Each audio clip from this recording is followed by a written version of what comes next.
سامعین پیش sponsor programme صحت بدن یہ پروگرام تہ تام واتناوان حیا ویلنس اینڈ ریسرچ سینٹر نزدیک پولیس اسٹیشن بٹمالو. یہ سہ ادارہ یت علاج باپت درکار خالص دوا ڈاکٹر فیروز صٲبنہِ نگرانی منزی تیار سپدان چھ. بازیاب سپدن باپت انیو تُہۍ تہِ تشریف حیا ویلنس اینڈ ریسرچ سینٹر نزدیک پولیس اسٹیشن بٹمالو. فون 7051545788.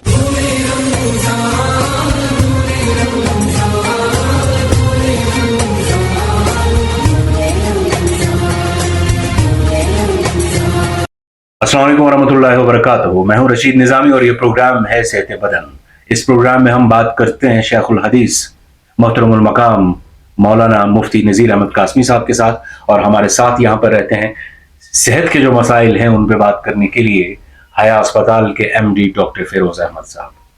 اب ایک ایسا سوال جو آپ سب کے ذہن میں ہوگا وہ یہ کہ ہمیں روزوں میں زکوٰۃ یاد آتی ہے. اب یہ زکوٰۃ ہمیں اسی مہینے یاد کیوں آتی ہے؟ کیا سال بھر ہم زکوٰۃ نہیں دے سکتے ہیں؟ ایک وقت مقرر کرنا ہے. چلیے اچھی بات ہے، رمضان کے مہینے میں ثواب زیادہ ملے گا، ہم دیں گے. لیکن زکوٰۃ کس پر لازم ہے؟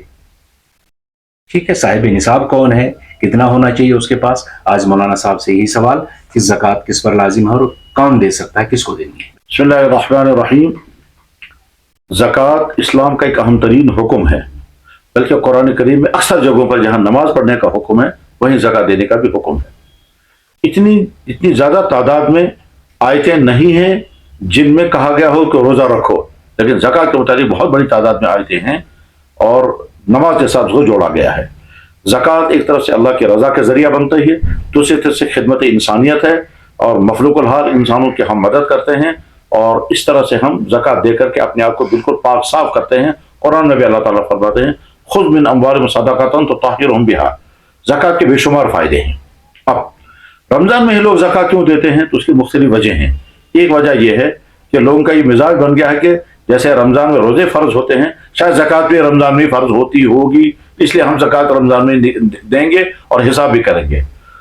دوسری وجہ ہے کہ رمضان میں چونکہ ہر عمل کا ثواب بڑھ جاتا ہے اور بڑھتے بڑھتے وہ 70 گنا ہو جاتا ہے، تو اس لیے لوگ سوچتے ہیں کہ زکوٰۃ ہمیں دینی ہے، رمضان میں ہمیں چونکہ زیادہ ثواب ملے گا اس لیے ہم زکوٰۃ بھی دیں گے اور زیادہ ثواب بھی پائیں گے. بالکل ایسے ہی جیسے ایک انسان سمجھتا ہے کہ فلاں جگہ اگر میں اپنا مال لگاؤں گا تو اس میں ایک تو نفع کم ہوگا اور مال جلدی بکے گا نہیں، اس کے مقابلے میں اگر میں فلاں جگہ مال لگاؤں گا تو نفع بھی زیادہ آئے گا اور مال بھی جلدی بکے گا. تو یہ بھی چاہے گا بزنس مین کہ میں دوسری جگہ جہاں ایگزیبیشن لگا ہوا یا منڈی لگی ہوئی ہے وہاں پر مال بھیجوں گا یا سیزن لگاؤں.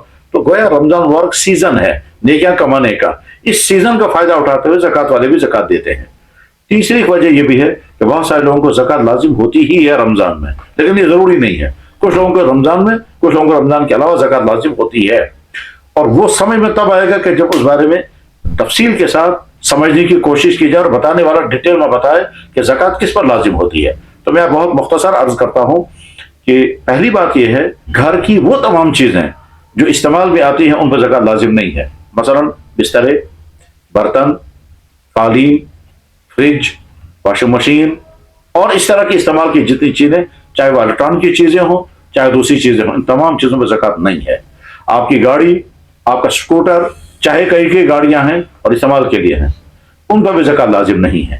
آپ کا موبائل، آپ کا لیپ ٹاپ اور یہ اور اس طرح کی جتنی چیزیں ہیں آپ کی استعمال کی ہیں، بہت سارے جوتے ہیں، بہت سارے آپ کے کپڑے ہیں، اس میں مہنگے کپڑے بھی ہیں، آپ کے بہت سارے بسترے ایسے ہیں جو بسترے کبھی کھولے ہی نہیں جاتے ہیں، سال سے بند پڑے ہوئے ہیں. اسی طرح سے ہمارے یہاں کشمیر میں بہت سارے لوگوں میں گھروں میں برتن ہوتے ہیں، تانبے کے برتن، اور ایسے بھی ہیں کہ جناب بہو کو میکے والوں نے تانبے کا بہت بڑا سیٹ دیا تھا، وہ آج تک کبھی کھلا ہی نہیں، بلکہ آگے چل کر کے کبھی کبھی ایسا سیٹ جو ہے وہ بند ہی رہتا ہے، اور جب اپنی بیٹی کی شادی کرتی ہے تو وہ سیٹ جو کر تو اگلی بیٹی کو چلا جاتا ہے. تو ظاہر ہے اس پر بھی زکوٰۃ لازم نہیں ہے. اب ان تمام چیزوں میں زکوٰۃ لازم نہیں، پھر کس پر ہے؟ ہاں ساتھ میں یہ بھی دیکھ لیں کسی گھر میں بہت مہنگا فرنیچر ہے، صوفہ سیٹ ہے، بیڈ ہیں، ان پر بھی زکوٰۃ لازم نہیں ہے. زکوٰۃ لازم ہوتی ہے کم سے کم 4 چیزوں پر. نمبر 1 سونا، نمبر 2 چاندی یعنی سلور اور گولڈ، اور سلور اور گولڈ ہی کے ساتھ ہے کرنسی بھی، اور نمبر 3 ہے بزنس کرنے والے کا بزنس کا مال، اس پر بھی زکوٰۃ لازم ہوتی ہے. اس کے بعد بھی جانوروں کا الگ، جانور والے جو بھیڑ بکریاں پالتے ہیں ان پر زکوٰۃ لازم ہوتی ہے، بھیڑ بکریوں کی